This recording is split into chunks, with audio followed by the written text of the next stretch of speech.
Hi, this is Beth from Confidence Education, and I'm here with Annie, the walk and talk therapist. Welcome to podcast number 7. Wow, really can't believe that I we're know. here. Yeah. And the and, sun's shining and actually, the because this sun morning it was raining. is shining. Yes, we are actually indoors, but outdoors in a lovely summer house. It's a bit squelchy outdoors, to be honest. So we thought this was the safest option. But we are here to talk about self-care and in particular self-care non-negotiables. Yep, that's right. It's something that's really dear to both of our hearts, so we're going to share our thoughts about that. And in terms of our next podcast, we are looking at motivation during the darker months, so we'll talk a little bit about that at the end. But yeah, Annie, so self-care non-negotiables, Yes. where do we start with that? It's a great sentence, isn't it? Because self-care is something I think a lot of people have heard before and associate it with taking care of yourself and getting good sleep and exercise and eating correctly and surrounding yourself with the right people. And that's most definitely a part of what we want to talk about. The second half of that sentence is the non-negotiables, Yes. which I'd like to focus on. Yeah. So I think we can all do self-care to a lesser or greater degree. Yeah. But maybe a bit hit and miss if we're honest with ourselves. Yes. So today is about what's that non-negotiable part. So if it was going to be a definition, it would probably be something like an intentional choice. So I think it's something that needs to be thought about rather than just, oh, I seem to have some spare time, I might fill it with self-care. The opposite of that. So an intentional choice of firmly deciding to do, what you need to ensure you're completely taken care of without debate. That's my bit. I would underline that if I had a highlighter. Without debate. Does that sound too harsh? I don't think so. I think actually it's very easy. Well, there's lots of things. This is kind of a culmination of some of the things that we've spoken about before, and we've talked about the impact of social media and the good and the bad about negotiating how to have a healthy relationship with social media. We've talked about sleep patterns. We've talked about nourishing our body. We've talked about doing things we enjoy, and balance. Balance has been a word that we've brought on. We've talked about a lot over the more recent podcasts, and I think that this really ties a lot of that together. And I don't think it's being harsh. I think sometimes actually thinking about what we need, as long as it's kind of obviously not harming other people, but what we need as individuals to be who we are as part of our identity, and also feeling good about ourselves. Yes. There's nothing wrong in that, actually. But then surely we can be, if we are offer ourselves more balance and care, we can be more helpful and productive to people around us, a better friend, for example, a better student, or a better son or daughter, and all of those different things. And in terms of that's kind of, I think, linked to when we've talked about the word should, and when you've got a lot going on. So you've got a lot of schoolwork, you've got teachers who are putting some pressure on you. I've heard a lot about that from my students recently, those who've just gone into year 11. And it's that kind of switch up from year 10, and there's a lot of pressure from teachers in particular saying, oh, this is the important year, you need to do this, you need to do that, I want you to get whatever grade in this subject. When there are external pressures and external noise and voices pulling at your time and your conscience and telling you lots of things that you should be doing, it then can get quite difficult to put yourself first, to look after yourself, so then you can cope with the different pressures that you are under. What we're doing here collectively is staving off anxiety, staving off overwhelm, which links to anxiety, or actually we can have paralysis when we're overwhelmed, and that's equally as unhelpful. So it's really broad, self-care, and to think of things such as sleep. Absolute foundation. You can eat the best food and exercise really well and do everything else right in your life. Sleep is the foundation for repair. The mind needs to repair as well as the body. So I think the sleep, there's clearly eating well and moving. This might seem a bit unusual to put into self-care. This is a personal choice of alone time. Yeah, that's really important to me, actually. Is it? Yes, really important and to me. obviously in balance, not hermit, but having some time on your own. You know, as you said before, no pressures of anybody else asking, demanding, or requiring me to think for them or make decisions. So alone time, as much as I enjoy time with friends, so I actually need both as part of my non-negotiables. Moving and hobbies. So it's quite broad. We go from sleep to hobbies to alone time to. But as we talk through the podcast, I really want to emphasize, and I wanted to help people that are listening by giving some examples actually of how do I instigate and start to build in some non-negotiable self-care habits. Is it's incredibly personal. Yes, it is so personal. So what might work for one person would not work for somebody else, because it's what you know makes you feel good. Yeah, and I'm not qualified to tell you what makes you feel good. Only you are. I think this is really interesting, actually, because I've worked with some students that have really struggled, and particularly during COVID and lockdown. But actually, even now, there are people that I'm working with who, because of sometimes a physical issue can be the cause, but actually that has repercussions with their mental health and well-being. I've seen students who struggle to socialize, to get out of the house. One person I worked with a few years ago, actually after he'd made a huge turnaround, it was really quite incredible. But when we were talking about his particular experience of finding things very difficult, there were some days where he wasn't cleaning his teeth, he wasn't showering. So we're talking about sort of the non-negotiables, little things sometimes to help. Of course. But actually, if doing those things can help stave off anxiety, can help support your mental health and well-being, and particularly depending where you are in your kind of like your journey through exams and making life choices and decisions, actually, if you can look after yourself now, when it comes to those harder things, it's much easier to make those decisions and much easier to cope with the pressure. And I guess why I was talking about some of the students who I've worked with before is those things hadn't been put in place, and so when they were really struggling, it was they were spiraling downwards and didn't have or recognize the things that they could change. They could have done, yes, in order to halt that spiral. And so actually, I think this is really important, and this is going back to your original question. This isn't harsh. This is actually it's preventative. It's too important to be harsh, maybe. Yeah, absolutely. Yeah. And then you talk there about lack of self-care, washing, taking care of ourselves, or brushing hair. They're the real easy signs or the hallmarks of starting to sort of lose your sense of worth. Yeah. And your sense of self-esteem. So it might be, as people are listening, thinking, I really like that feeling, as we all would, of when I feel good, that I have a sense of accomplishment, or I've achieved something. I feel good about myself. Right, okay, well, I'd quite like to repeat that maybe on a weekly basis, or more so if possible. What do I need to build in? Yeah. Is it something that I do a puzzle, maybe? That's my sense of, I've done really well there, jigsaw puzzle. Or maybe it's a walk, or maybe it's create a video. Like I said, I'm not here to say what the rules are, but it's, if we address what we're trying to, if we think about what we're trying to address, then put a non-negotiable around it, that's a better place to start. Yeah. Because we can be more productive if we have less. Cortisol is a chemical that is released, a stress chemical that's flying around our body, which, if we don't look after ourselves, starts to build. It's just really toxic for us. So we can be more relaxed, and we have less cortisol flying around, and as we know, that's linked to anxiety.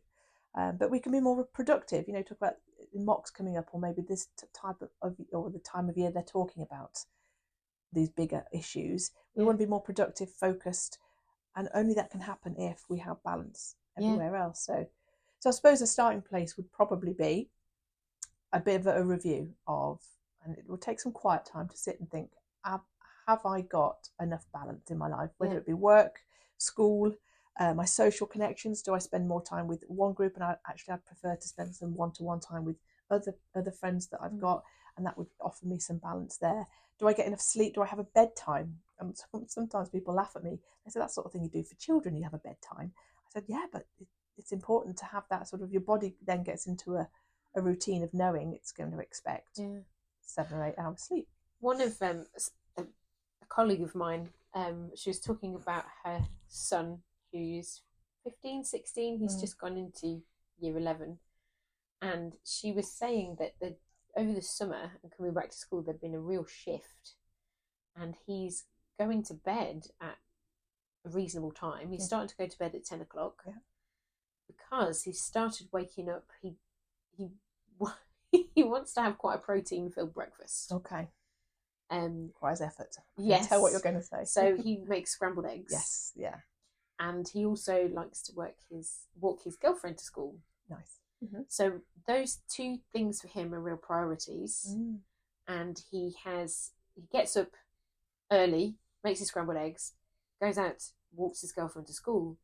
As a consequence, he has realised he needs to go to bed earlier because that's fitting in with his body clock. Yes. And he's done that independently, which is the thing that she was like, where has this come from? What has happened? But actually, I think that demonstrates a little bit about what you're talking about there. These are two non-negotiables for him. He wants to be there on time to walk his girlfriend to school. Yes. And he wants to have protein in the morning.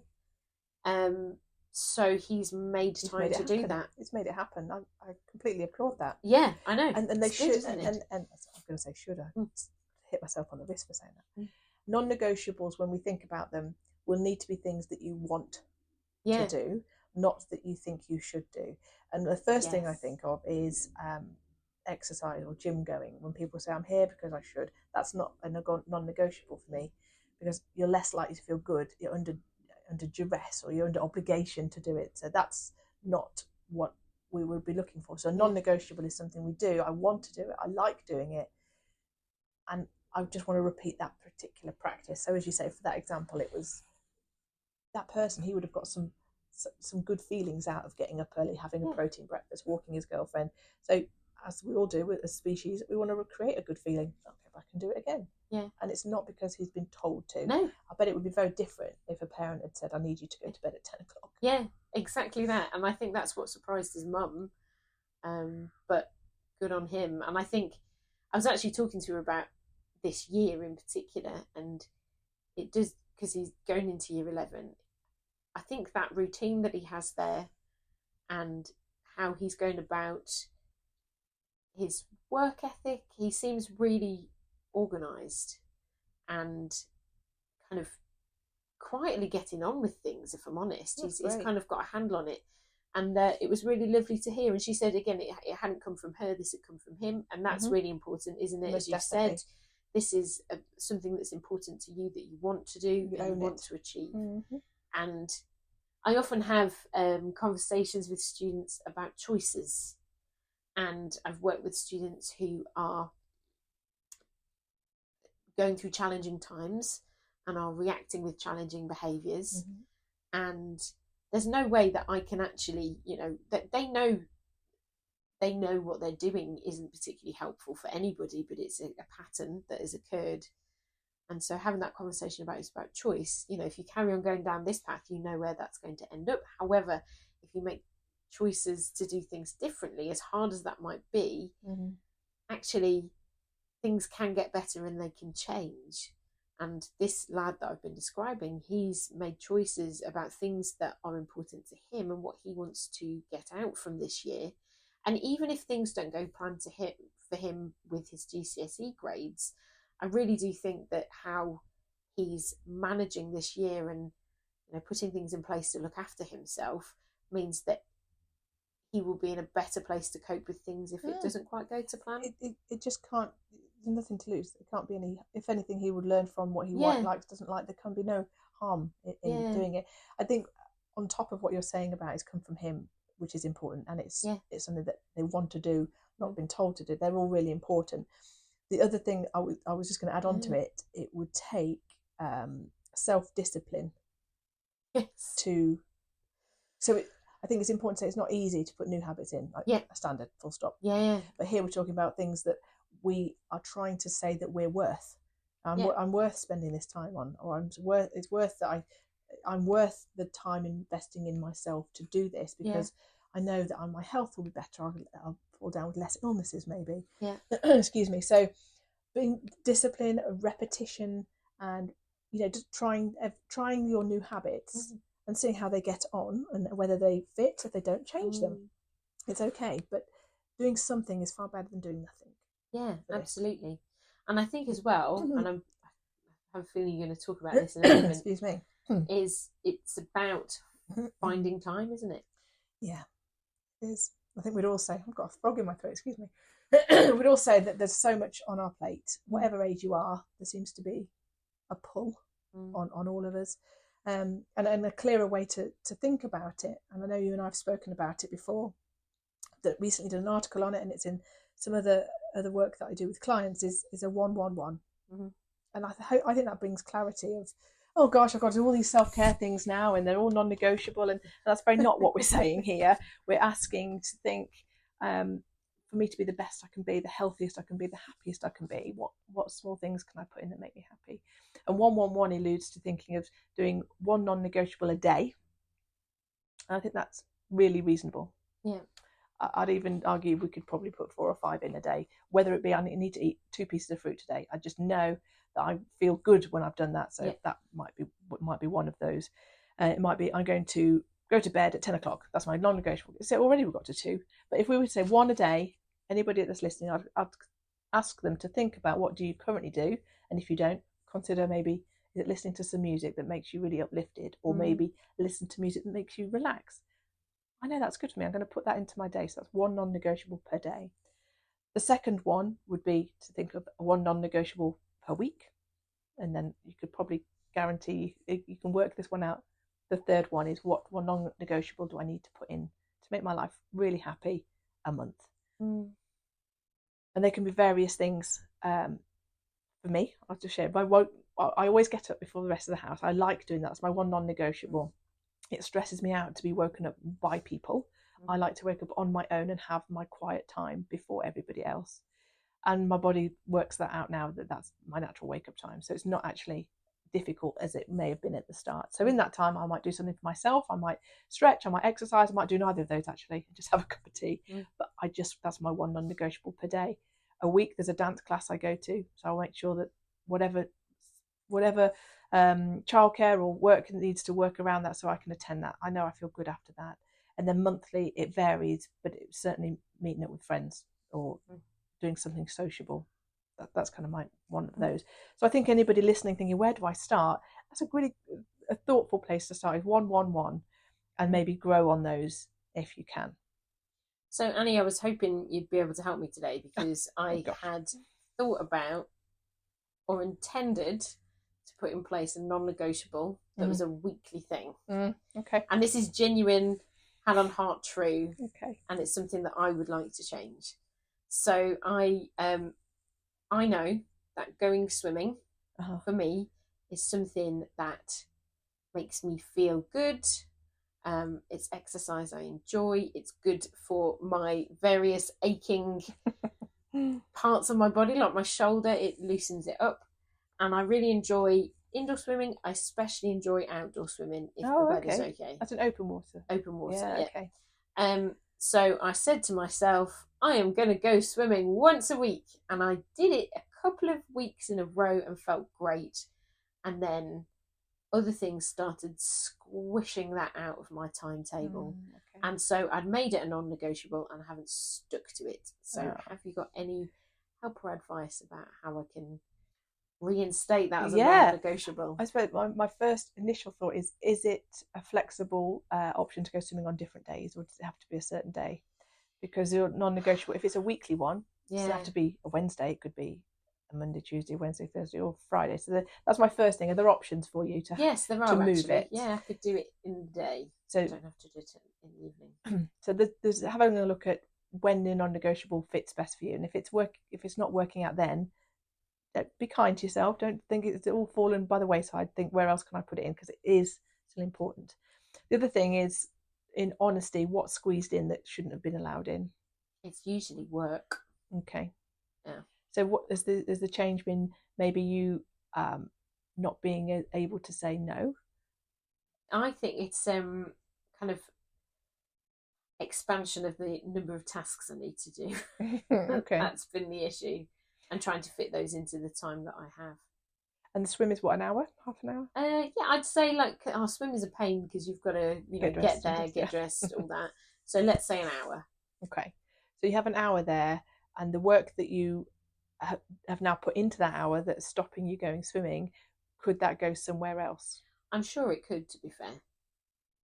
But so I think it requires a bit of planning. Yeah. I think our non-negotiables at the start of the week, thinking, I know, you look around, find the swimming pool you want to go to, book it if that's what you do. I'm not sure, but then once it's in, almost putting it in your diary or however you run your life as an appointment, as a business appointment, and say if something came in, I can't do that because I've got this meeting booked in at the swimming pool, and it helps our perspective to see it as important as that.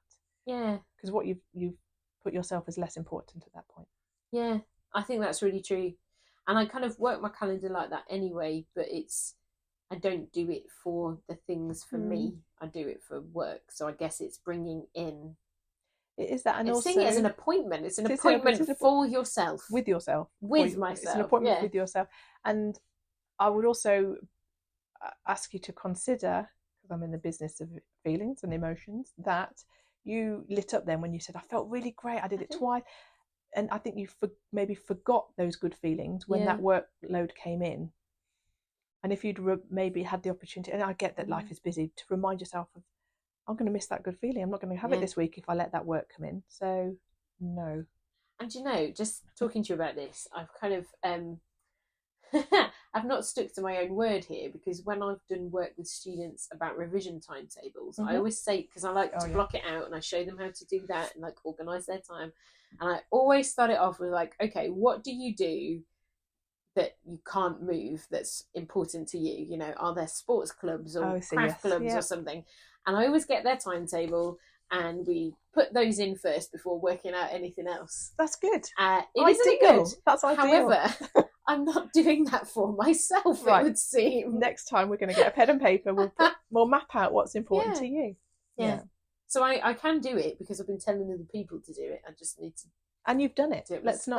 You've done it and you felt good for it. Yeah, and then didn't do it anymore. Okay. So there's a few things I wanted to share. The 111 I think is a great place. And next time I see you, I want to hear that you've been swimming every single week. Yes. It may be on a different day. Might be flexible. Doesn't matter. Yeah. You've still had a meeting with yourself. An appointment with yourself.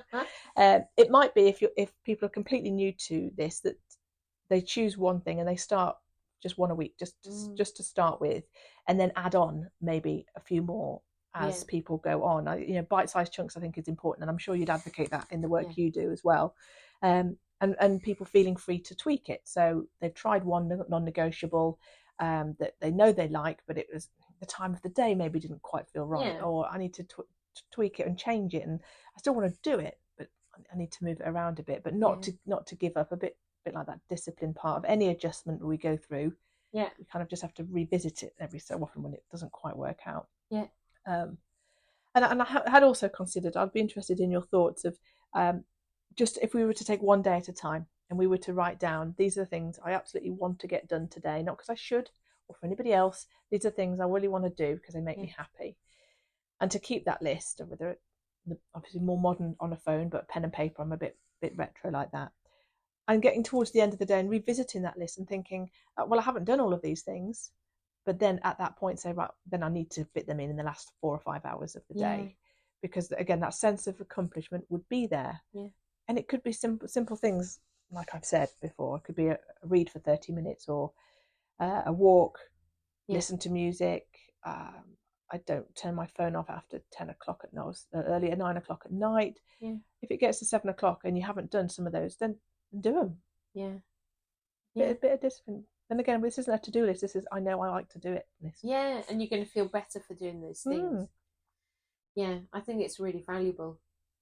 Like weekend work, I appreciate every or weekend work is into school work as well as work, is do we have a line, because it's just a non-negotiable that I work at this point at this time. I've just had a thought actually, because I'd said at the start of this about talking about motivation next time, and we touch on procrastinating, because actually, even if it's yes, they do, and actually, if you're thinking about this sort of non-negotiable, you don't want to procrastinate about it. You want to do it, right? I agree. So maybe that's something we can pick up on.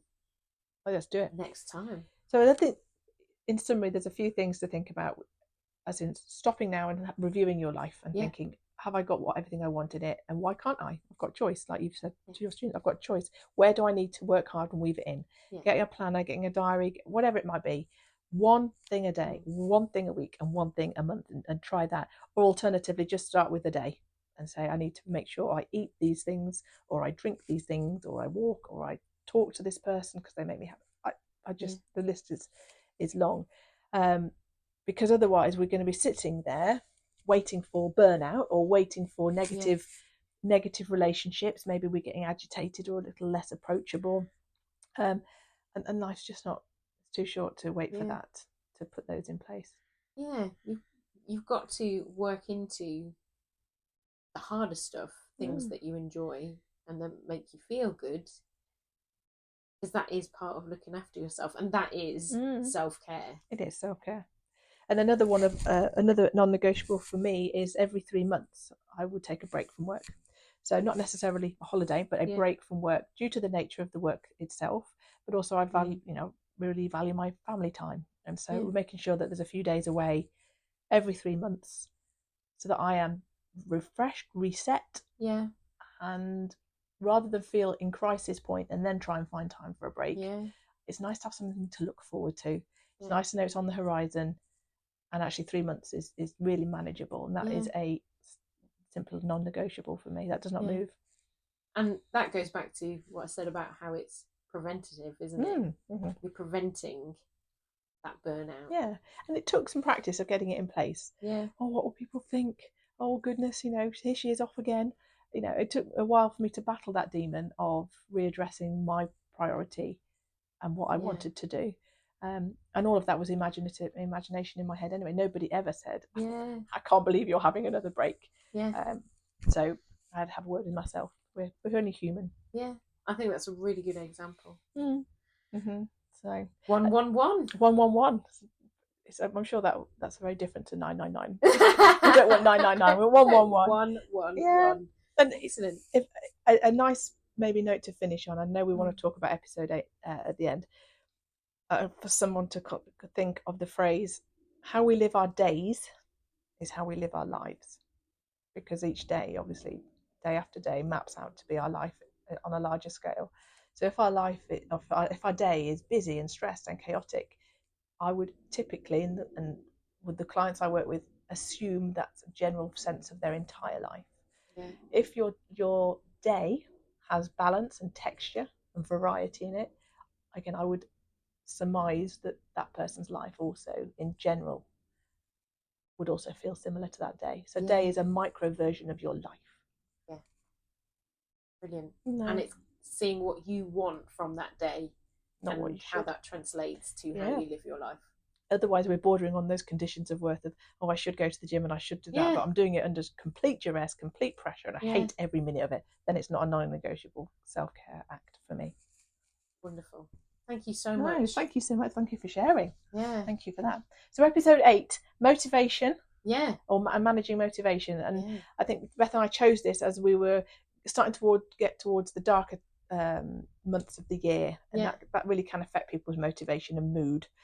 So we'll talk about the things that are happening in the academic world at that point, but in life in general, and think, how do I maintain that motivation and focus? And as you say, the act of procrastination is so easy to do, but not as helpful as tackling motivation head on. So we'll look to support some conversations on that. Wonderful. Lovely. Thank you very much. Yay, thank you. See you next time. See you. Bye.